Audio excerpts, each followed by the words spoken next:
பொதுவாகவே சில விஷயங்களெல்லாம் பார்க்குறப்ப, இத பேசாம கடந்து போக்கூடாது. இத பற்றி ஏதாவது ஒரு விஷயத்த என்ன நடக்குது அப்படின்றத சொல்லியே ஆகணும் அப்படின்னு சில விஷயங்கள் தான் நமக்கு தோணும். அப்படி தொடர்ந்து பல நாட்களாக, குறிப்பாக இந்த கடந்த 2 நாட்களில் நடந்த ஒரு செய்திய தான் உங்களோட பகிர்ந்துக்க போறேன். ஏன் திரும்ப திரும்ப டிவிகே அப்படின்ற ஒரு ஃபேக்டர் வந்து தமிழ்நாட்டுக்கு அச்சுறுத்தலா ஆயிடக்கூடாது? ஏன் டிவிகேன்ற ஒரு ஃபேக்டர் வந்து வட இந்திய மாநிலத்தில் நடக்கக்கூடிய அளவிற்கு தமிழ்நாட்டையும் கொண்டு போய் சேர்த்துறக்கூடாது? அப்படின்ற கவலை மிகுதியில பல இடங்களில் நம்ம பதிவு செய்றோம் அப்படின்றதற்கான நேரடி சாட்சியங்களாக நடந்த விஷயங்களையும், ஏன் திரும்ப திரும்ப ஆர்எஸ்எஸ்ஸை போல இது இயங்கக்கூடாது, ஆர்எஸ்எஸ் தான் இவர்களை இயக்குகிறது அப்படின்னு பல கட்ட வகையில் நிறைய வீடியோஸ் இப்போ போட்டுட்டு இருக்காங்க. அது ஆமா உண்மைன்னு சொல்லக்கூடிய அளவிற்கு நடக்கக்கூடிய சம்பவங்களை பற்றி தான் இந்த வீடியோவில் பேச இருக்கோம். அதே நேரத்தில் ஜனநாயகத்தினுடைய குரலாக இருக்கக்கூடிய ஊடகவியலாளர்களுடைய குரலை முடக்கக்கூடிய வேலையையும் செய்ய துணிகிறார்கள் அப்படின்றப்ப அதை பற்றி நம்ம பேசணும். இது எந்த விதத்துலையுமே முழுக்க முழுக்க இவங்கள சாடி அவங்கள திட்டி அப்படிலாம் இல்லாமல் நடந்த விஷயங்களை வைத்து மக்களாக இருக்கக்கூடிய நீங்கள் பார்க்கக்கூடியவங்க இது என்ன மாதிரியான ஒரு ஃபேக்டர் அப்படின்றத நீங்கள் புரிஞ்சுக்கணுன்றதுக்காக தான் இந்த வீடியோவை முழுமையாக பாருங்கள். அனைவருக்கும் வணக்கம்.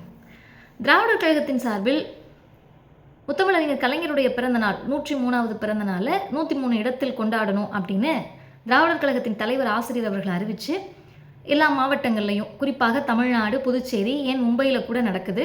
அதில் எங்களை போன்ற திராவிடர் கழகத்தில் இருக்கக்கூடியவர்கள், பேச்சாளர்கள் எல்லா இடத்துலையும் பேசுகிறாங்க. ஒருத்தருக்கு 5 கூட்டம் 6 கூட்டம்னு சொல்லி நேற்றைக்கு முதல் கூட்டமாக புதுச்சேரியில் நான் பேசினேன். நேற்றைக்கு மயிலாப்பூர். இதை கேட்கக்கூடிய மற்றவர்களுக்கும் இந்த சம்பவம் நடந்திருக்கலாம். ஏற்கனவே தேர்தல் பிரச்சாரத்தப்போ நம்ம பேசிக்கிட்டு இருக்கிறப்பயே, அப்போ வந்து சிட்டிங் எம்எல்ஏ அமைச்சர்லாம் நம்ம பக்கத்தில் இருக்கிறப்பவே ரோட்டில் போகிறப்ப டிவிகே அப்படின்னு கத்திட்டு போவாங்க. இன்றைக்கி கோபிச்செட்டிப்பாளையத்தில் நிகழ்ச்சி. ஏன் இந்த நேரத்தில் இதை பதிவு பண்ணுறேன் அப்படின்னா, புதுச்சேரியில் கூட்டம் பேசிக்கிட்டு இருக்கிறப்பையும் இந்த மாதிரி டிவிகே அப்படின்னு யங்ஸ்டர்ஸ் வந்து பைக்கில் போனவங்க கத்திட்டு போனாங்க. நேற்றைக்கு மயிலாப்பூரில் பேசுகிறப்பையும் 2 தடவை கத்திட்டு போகிறாங்க. இவங்க யாருமே பைக்கில் போகிறப்ப இந்த ஹெல்மெட் போட்டுட்டு அப்படிலாம் போகிறவங்க இல்லை. ஏன் ட்ரிபிள்ஸில் போனவங்கலாம் கூட கத்திருக்காங்க. இதுக்கு முன்னாடியே ரிசல்ட்டுக்கு இவங்க ஜெயிக்கிறதுக்கு முன்னாடியே, இப்போ ஜெயிச்சிட்டாங்க, ஒரு ஆளும் கட்சி, அதான கணக்கு. நீங்கள் ஜெயிக்கிறதுக்கு முன்னாடி எங்கள் ரசிகர்கள் நாங்கள் என்னங்க பண்ணுறது, அவங்களெல்லாம் நீங்கள் தற்கொலைன்னு சொல்லக்கூடாது அப்படின்னு கோவிக்கிறாங்க. யாரும் அப்படி சொல்லலைன்னு சொல்லியாச்சு. சொல்கிறது அவங்கள கிடையாதுங்க, யார் தற்கொலைத்தனமாக நடந்துக்கிறாங்களோ அவங்கள தான், இளைஞர்களை நாங்கள் சொல்லலை அப்படின்னு சொல்லிட்டோம். ஆனால் இப்போ ஆளுங்கட்சியாக இருக்கிறப்பே அந்த வேலையை பார்க்குறது எப்படி இருக்குன்னா, வடிவேலோட காமெடி ஒன்றில் குழந்தை வந்து காலிங் பெல் அடிச்சுட்டு ஓடிடும், திரும்ப வந்து அடிச்சுட்டு ஓடிடும், நிற்காது. அதை விட சிறுபிள்ளைத்தனமாக போய் மேடையில் பேசிக்கிட்டு இருக்காங்க.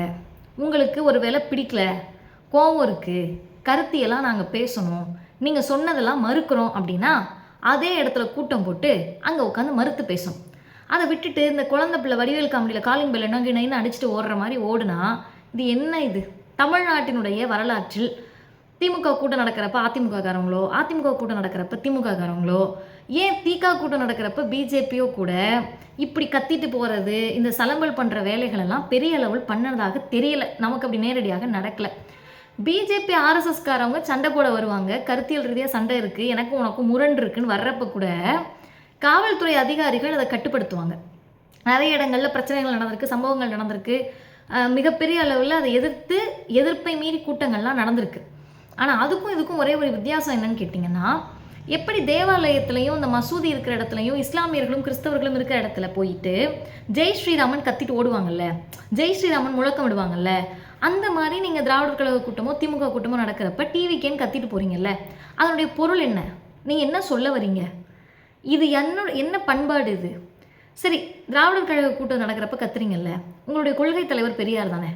உங்களுடைய கொள்கை தலைவர்களுடைய படத்தில் முதல் படம் தந்தை பெரியாருடைய படம்.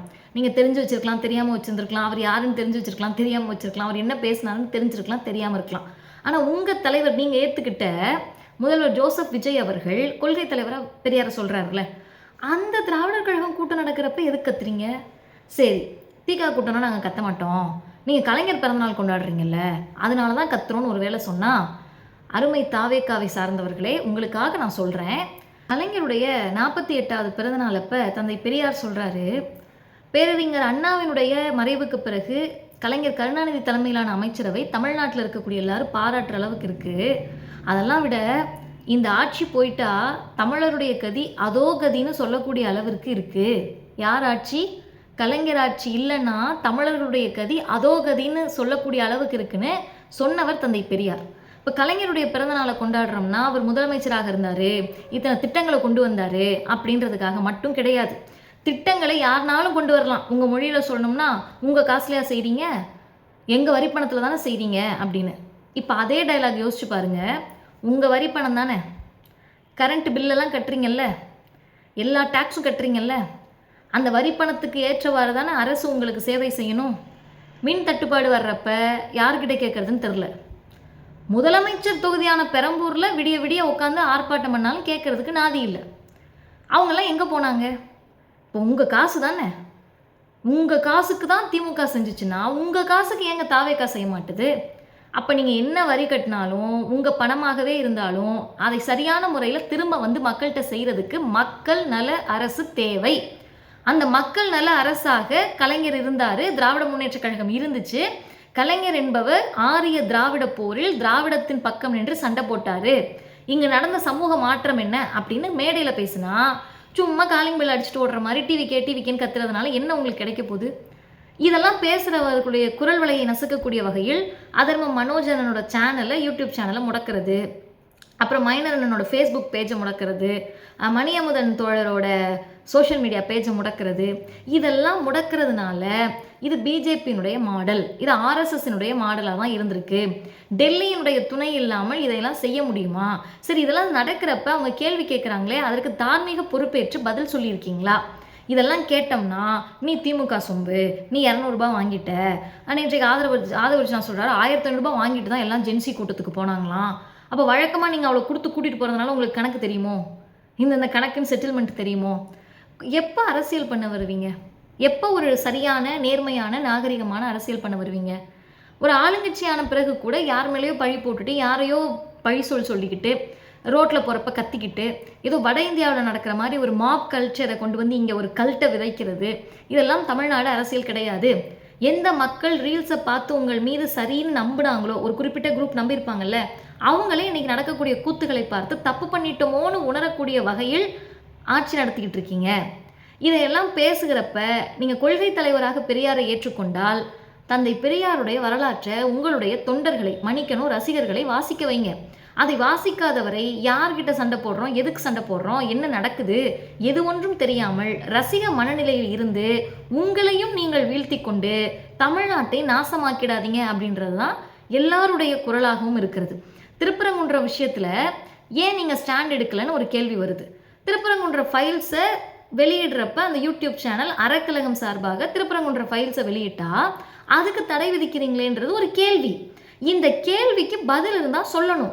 பதில் இல்லையா, இல்லைங்க எங்களுக்கு தெரியாதுங்க, எங்கள் அண்ணன் ஸ்கிரிப்டை படிச்சுட்டு வருவாருன்னு நாகரிகமாக சொல்லிட்டு கிளம்பிடணும். அதை விட்டுட்டு வன்முறையை தூண்டுற மாதிரி பேசுறது, அவதூறாக பேசுறது, ஆபாசமாக பேசுறது, இந்த அரசியலுக்கு பயப்படக்கூடியவர்கள் உள்ள இந்த அரசியலை பார்த்து பயந்துருவாங்க. நீங்கள் நம்புறீங்கல்ல, நீங்கள் இன்னைக்கு வந்திருக்கீங்க. 100 வருஷமாக இந்த அரசியலை பேசி தான் திராவிடர் இயக்கம், தந்தை பெரியார், திமுகன்ற கட்சிலாம் இங்கே இருக்காங்க.